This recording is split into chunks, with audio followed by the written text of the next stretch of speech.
متاسفانه حکم اعدام امیر تتلو رسید.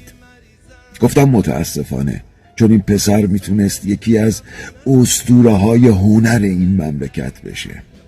هم محبوب بود، هم مشهور، هم یک هنرمند کامل، هم خواننده بود، ترانه سرا بود، نوازنده بود، آهنگساز بود، یعنی یک پکیج کامل از هنر موسیقی، یک استعداد ناب که نه خودش قدرشو دونست نه خانواده و اطرافیانش. امیر تتلو اون روزی مرد که ورود کرد به بازی سیاست، ورود کرد به ستادهای انتخاباتی که مجبور بشه هم خودشو بفروشه هم هنرشو و مجبور بشه از این مملکت بره و بشه یک هیولا. این حکم به خاطر اهانت به ائمه اطهار بوده که اگر خود ائمه الان بودن قطعا به خاطر رأفتی که داشتن این پسر رو میبخشیدن.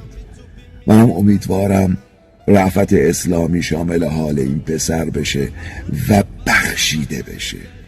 امیدوارم، چون خیلی حیفه این پسر، حیف.